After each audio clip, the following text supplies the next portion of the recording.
What's going on YouTube? It's your boy Hollywood, and welcome back to the video. Welcome back to the channel. If you're new here, do me a favor, drop a sub down below, drop a like, and go check out more of the content, man. You know, I make a lot of content, a lot of different motorcycle reviews, vlogs, I do product reviews, just different things, you know. I go to different events and whatnot. But yeah, man, today's topic, we're gonna be talking about, I finally paid off my motorcycle, man. The S1K is paid off, and kind of just talking about like where the future of this channel is going, and if I'm going to buy any of the bikes, want to sell this bike, what, like, I'm going to keep this bike, and yeah, man, I'm just gonna go over all that. I do plan on keeping this bike long term.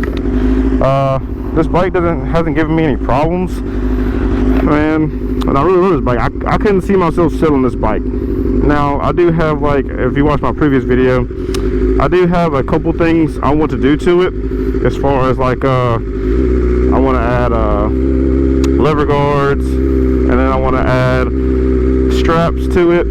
I'm honestly thinking about turning it into a road racing bike, but I'm going to keep it stock. Man, you mother trucker. I'm also going to keep it stock how it is. I don't plan on building the motor and all that, but I do want to add lever guards, like I said. I want to add a strap in the front so I can lower it down a little bit. Everybody loves the loud bike, man. Man, revving his truck up at me. But yeah, like, just little different things. I might get it wrapped here and there, but I'm not exactly sure what I want to do to it as far as like big changes. Like I said, I do want to turn it into a road racing setup, but at the same time, you know, I kind of want to have it as like a quote-unquote daily, or like a part of the fleet, something I can ride every day and take it to different events.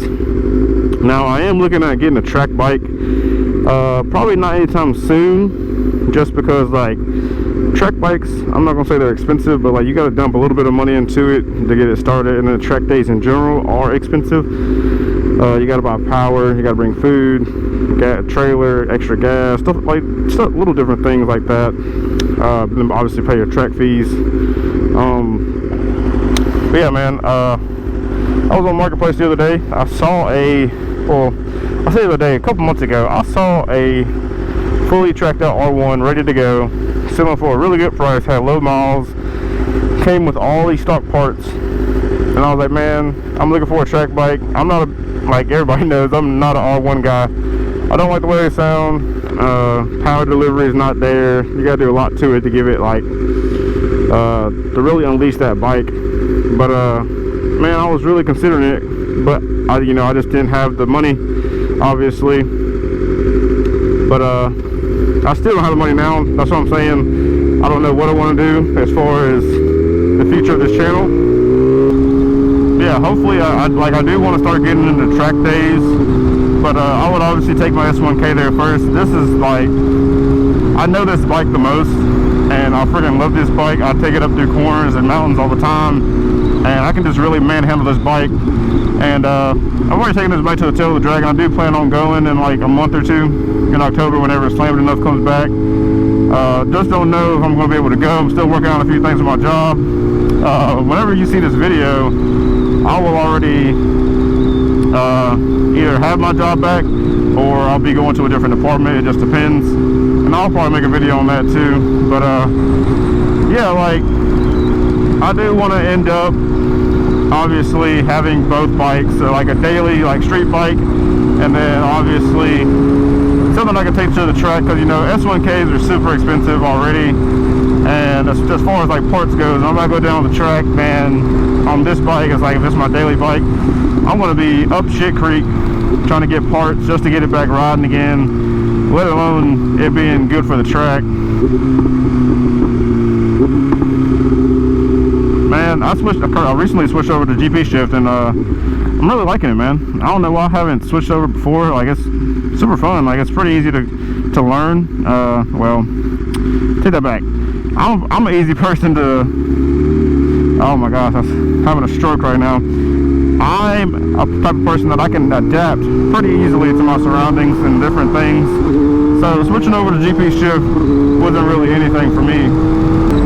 But yeah, like all the YouTubers I watch, they are inspiring me to keep going with the YouTube content, trying to figure out, you know, different videos to make for you guys. And hopefully hopefully in the future I can make this a full-time thing where I'm able to buy multiple bikes. But as long as you guys keep on rocking out with me, I'm gonna keep on rocking out with y'all, you know. Ooh, yes sir. Ooh. Yes sir. That's one thing I love about this bike, man. Even in the hot, this bike will still snap, crackle, and pop. Now in the wintertime, this bike is different, man. This bike is completely different. I'm not gonna lie, I am getting a little, I don't want to say burnt out, but it's starting to get a little bit harder to make content, you know. But like I've pretty much done everything I can do to this bike, you know. I mean, a video of me installing lever guards is it's not worth the whole video, you know. You just need an adapter piece and the lever guard and just screw it in there. Whenever I get straps, you know, I'll obviously make a video about that. But other than that, that's pretty much it I can make a video about, other than like traveling across state lines, going to different events. But that'll be in the future. That's hopefully something I can do. But yeah, this is like a little short, quick little video, man. Hopefully you guys enjoyed. Man, look, this bike was $30,000. I paid it off. Well, I didn't get it for $30,000, but I paid it off in a short 2 years, man. Just remember, you always work hard, be consistent, and you can do anything you want to do in life. You can pay off $30,000 motorcycle 2 years if you work hard. You know, you got to put in the hours, you got to put in that overtime, baby. But yeah, if you guys enjoyed the video, let me know down below in the comments. If you need any gear, all my affiliate links are in the comments. Hit my link tree up. Oh yeah, PSA. MBT is taking away their discount code system. So if you want my code to that, you're gonna have to go to my link tree and actually use my link and not my code, because it's gonna automatically apply. I think they said in the email they didn't want people's codes to expire if they're not selling any gear or something like that. But yeah, man. As always, ride safe, wear your gear, keep chasing greatness, and I'll catch you guys in the next video. Peace!